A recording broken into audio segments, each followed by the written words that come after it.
the editor and creator of the MMQB must-read material every single week on SI.com. He's Peter King. How are you, Peter?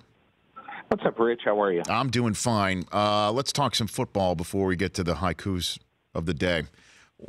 Did Dean Blandino's departure blindside the NFL? Shock them? Did they see it coming? How do you categorize? One member of the NFL competition committee used that exact word to me on Friday. Said he was blindsided.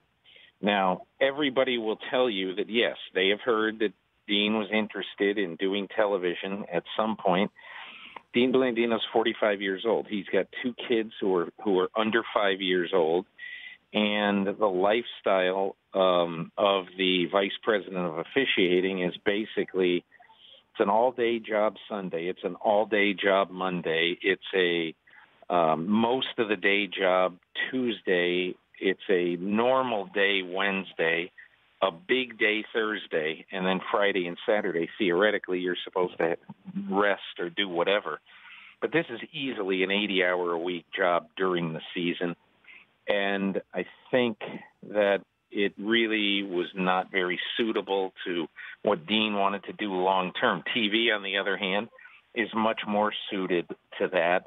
However, even though there had been these thoughts, and everybody, I think, around the league now knew that, well, eventually Dean wanted to get into TV, there's no way that people knew that it was happening this year. It was nobody at the competition on the competition committee, I can tell you, knew anything about it when it broke on Friday, and so everybody was really taken aback by it. Is that why we still haven't heard an official announcement of the hiring of Dean Blandino by a television network? Well, I don't know that, Rich. I don't know who. I mean, obviously, Mike Florio reported Fox, and I mean, obviously, it isn't going to be NFL Network. It's and CBS has denied it's them. I don't think it's NBC where I work. And so who's left, really? I mean, I guess ESPN could be a candidate, but it seems like it's going to be Fox, where he'll at least at first pair with Mike Pereira to form quite a powerful duo, at Fox. No, I know that, but I guess just getting a little bit deeper in the weeds on this before we move on, Peter. Are you saying that a television partner of the NFL went and hired one of the most important front office executives of the NFL, and the NFL wasn't asked in advance if this was cool? Did that happen? That I can't answer. I don't know that. All I know is that the people on the competition committee did not know this was coming. Wow. I mean, I can't tell you whether Roger Goodell knew it was coming. Even though I talked to him yesterday, this is not something they're going to discuss really right now. Mm-hmm. And so Rich, I can't answer that question. So who are you hearing would be the person that Troy Vincent and the rest of the crew there is looking at to hire? I'm really not. I'm not hearing anybody. I put out some people today in my column. Like I think Gene Steratore would be excellent at it. I think that Clete Blakeman would be excellent at it, although I think the NFL would be loath to lose Clete Blakeman as a referee, because I think they believe that he will ref multiple Super Bowls in his career. Bill Vinovich is a guy who worked in the league office while he was having heart issues, and so he knows everybody in the league office very well. Terry McCauley is a good, obviously a good referee. A conversational guy, good guy, and also is the head of officials in the American Athletic Conference. So he's used to that part of the job. So, Rich, I don't know. I don't think anybody has really had much time to think, well, what do we do next? There's not, and there's really no rush to do it right now. Peter King from the MMQB joining me here on the Rich Eisen Show. You also wrote about Dan Rooney. I give you the floor on what you'd like the fan base of the listenership and the viewership of this show to know about Dan Rooney, Peter. Well, just that I think more than anybody since I've covered the game, he was a guy who did more for the game than any one individual has done, because he had an egalitarian streak in him. He wanted what was good for all 32 teams. He would fight to the death for the Steelers, but he also wanted what was best for all 32 teams. And And I think more than that, when I mentioned that to Paul Tagliabue over the weekend, is that his legacy? He goes, well, that would be basically a pretty shallow legacy. I mean, he basically was, in so many ways in his life, was out to make the world a better place. I mean, Rich, how many people realize he worked on the peace process between Ireland and Northern Ireland? How many people realize that he was so concerned with, literacy over in his beloved country of Ireland, where he was the ambassador under Barack Obama for 4 years, that he established a literary prize for the last 41 years. He's given a huge, stipend and award to the best young writer that year in Ireland. And he just, he's such a multifaceted person. He went on a family vacation once and retraced the steps of Lewis and Clark across the United States. He's a Renaissance man who no one thought it possible when he took over for his dad, the chief, Art Rooney, that he could become more of a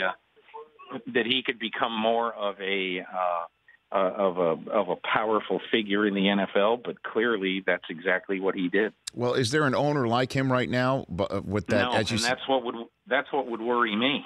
I mean, if I'm the NFL and we've just gone through a 4-month period where the NFL twice has chosen stadiums over fan bases, I'd be worried about that. I mean, I just don't think it's the smartest thing in the world. And I understand. You can't be naive about these things. You don't want to continue to play in Qualcomm or the Oakland Coliseum. I get it. I understand it. But, you're the San Diego Chargers. You're going to be the second team in Los Angeles. You're a losing team right now. It's not going to be a good look for the Chargers. And I don't care if they sell out a 28,000-seat stadium or whatever it is. Who cares? It's all about establishing a beachhead in Los Angeles, which has been extremely lukewarm on mediocre franchises and just as lukewarm for professional football.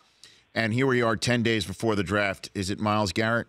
Are you hearing anything else? I'm pretty sure it's Myles Garrett. Right. I think Myles Garrett will be the first pick by somebody, Rich, probably Cleveland.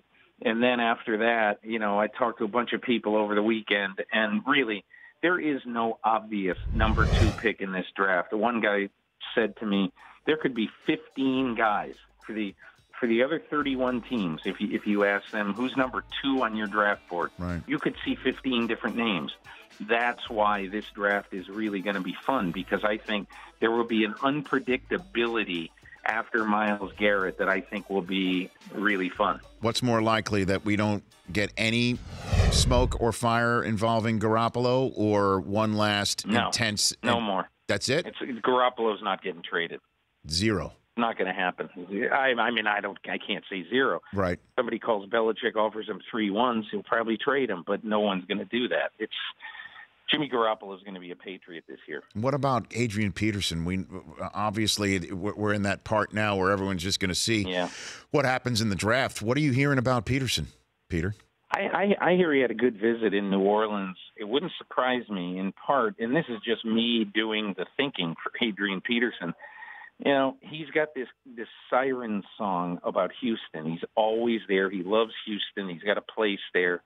He's got kids in Texas, and I think if there's any way he could get close to Houston, that would seem to me to be an advantage. So my guess, he had a very good visit in New Orleans last week.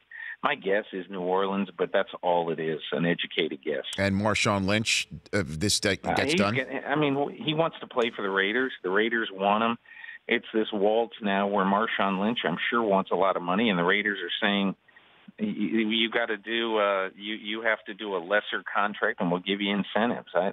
Why would you guarantee this guy at his age, who was already declining when he left football, why would you guarantee him a huge amount of money? I wouldn't do that with an aging running back who, in part left his career left football because he was so beat up. So I think the Raiders should just stick to their guns, and eventually they'll sign Lynch. So it's a Raider-Lynch thing? It's not a Seattle Raiders thing right now? You know what?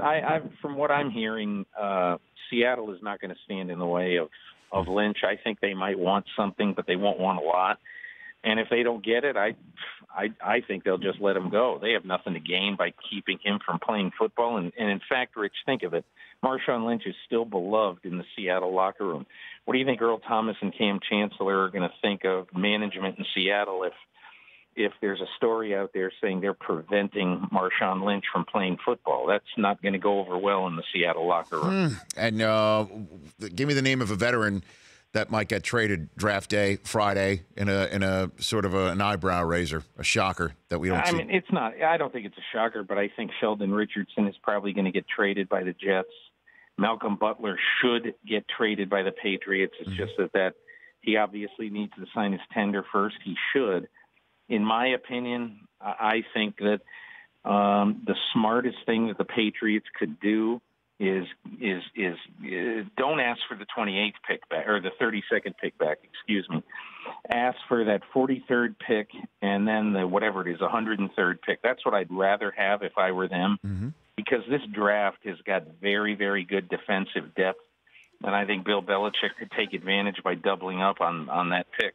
Love chatting with you, Peter. Before I let you go, it's National Haiku Day. National Haiku Poetry Day. You're Mr. Haiku. Give me your favorite one, or one that you think for the moment. I wish I had one in front of me. I'm not looking at my screen right now, but I did have a rather ineloquent one today about Dean Blandino. Basically thinking, I never ever thought in a million years I'd put Dean Blandino in a haiku, but there he was. Well, I mean, Dean Blandino is you got 4 syllables right there. I mean, that's that's right, and so.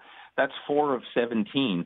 I'm sort of a big haiku fan because it just promotes how wildly imaginative and silly I am, Rich. Oh, you got the haiku over there, Love? Yeah, from the MMQB. Never thought that my adieu haiku would feature one Dean Blandino. Ladies and gentlemen. There you go. That's very good. Beautiful. Here's this one, Peter, and I'm sure you'll love it. The worst lie in sports, saying you're hurt when you're not. Schilling's bloody sock.